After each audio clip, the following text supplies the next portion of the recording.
Hey guys, Caleb's Cards here, coming at you with a contest response video for This Guy's Cards.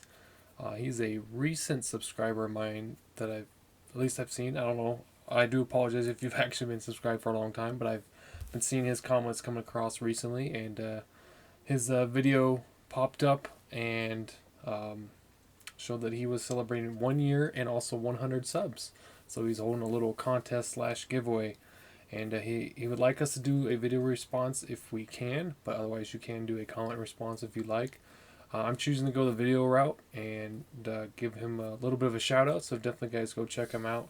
I've been enjoying watching some of the first videos I've seen of his so far, and he does a really nice job. Nice enthusiasm, and has a nice setup as well, which is always pretty important, I guess, to us.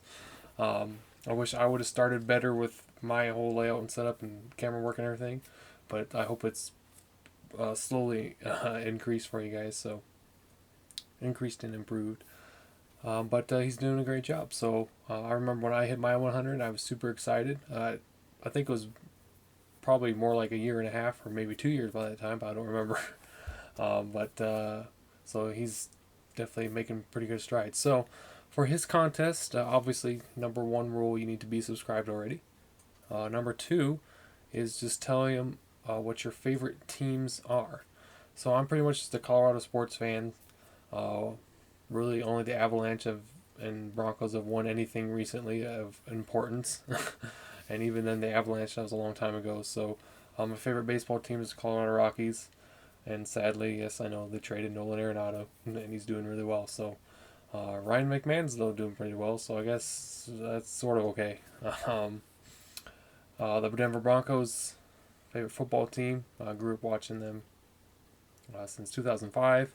The Nuggets, I didn't really start getting into them more until like 2011. Somewhere in there. No, it was a little after. It was Andre Miller was on the team. Whenever that was towards the end of his career. So, and then the Avalanche I've watched off and on, and I was listening to their game last year, the one where they lost to the Mavericks in overtime. I don't really have a favorite college team. I used to like the Michigan Wolverines because of their helmets and their name. That was back when Chad Henne was the quarterback, and then I also liked the USC Trojans when Mark Sanchez was the quarterback when they were all winning.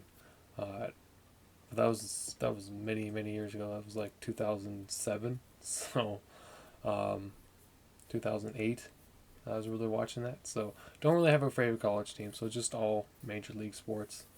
And then for the third aspect of his contest, he wants us to show a favorite auto from our favorite team. So my favorite team being the Rockies, I picked this signed Todd Helton baseball, which my grandma got for me in Christmas of 2005. She actually got me a whole bunch. She got Larry Walker, she got Ian Stewart, Ubaldo Jimenez. She got a team ball, or a couple team balls actually. They're facsimile, and then there's another player, Jason Hamill. So she got all kinds of people. Well, actually, you know what? Jason Hamill and Ubaldo Jimenez were later. That wasn't 2005. I don't know what I'm thinking. This one was 2005, I'm pretty sure. Or 2009. I'm confused. You know what? It might have been more like 2009 that she got this in. It was, I don't know. It was one of those Christmases. But either way, it's from my grandma and my grandpa.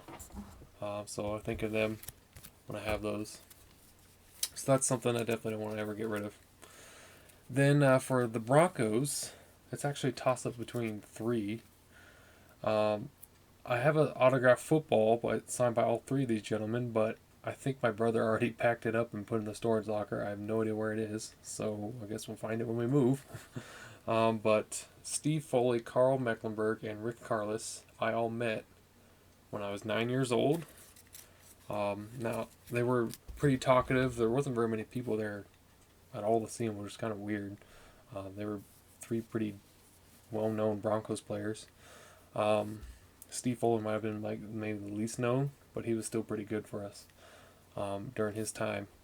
It's kind of hard to find some cards for him. All these card shops that actually had them on hand. His cards are out there, obviously, but I think we actually gave him some duplicates as well. But they were happy. I got to take a picture with them. They signed the football, like I said, and they signed some cards for us. I think this one technically is actually my brother's, but he just let me have it and put it in the collection. But Rick Carlos and Carl Mecklenburg at the same time. Steve Foley was the day before. But very nice guys.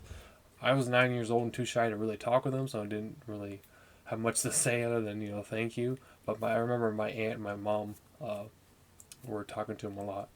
So that was pretty cool to see them. Just taking time to talk with people. They talked for a while. I think it was a good 10 minutes. Where I was literally, me and my cousin and brother were throwing the football around with one of the radio DJs that was hosting the thing. I guess that's how bored and how much time they had on their hands. So we were throwing the football that was just autographed around in a big convention center. So, yeah. So that was kind of funny. But yeah, I remember that vividly. So that's pretty cool. Then for basketball, the Nuggets.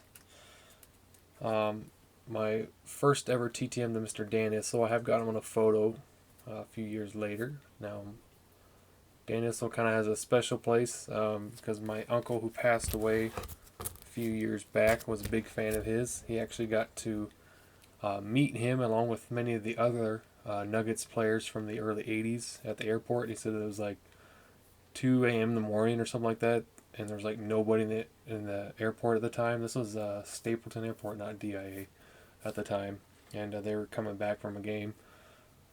And he said that he got to meet Doug Moe and all that stuff, all the big players. And then Dan Issel was, I guess, injured, so he was in a cart. And he said that they were wheeling him around. And he said, and Dan Issel, he's listed at 6'9". He's like, he was huge. He's like, and he was just sitting. And he told me he was laying in the cart, and he still he still made me look like a dwarf, and he wasn't even standing. So. My uncle, he's about 6'2", so I mean, he wasn't short by any means. So, but he just remembers shaking his hand and talking with him. Didn't get any autographs or anything like that. And then I told Mr. Issel about that. I don't know if he read that in my letter or not, but that's just kind of a cool story that he got to tell me. And then I already told you guys about how he kind of met Troy Aikman as well. So, just some funny stories. And finally, the Colorado Avalanche. Probably one of my best TTMs I ever got. He sadly stopped signing soon after I got this back. And everybody's like, holy cow, where'd you send? And I was like, I just sent to his home address. And then I guess he must have moved or decided he had way too much mail. So there was a lot of people sending. But I got Mr. Joe Sakic, probably the most well-known to probably maybe Forsberg. But definitely probably the best Colorado Avalanche player in their history, Joe Sakic. So that would be my favorite Colorado Avalanche autograph. So I hope that is not too of a long-winded response for you, and I hope that meets your requirements. And make sure you guys go subscribe to This Guy's Cards. There will be a link down below and also a card in the corner for you to click on. Just make sure your annotations are on your video, and you should be able to get that. And I will be right back after I figure out why the dog is barking. So, talk to you guys later. Bye.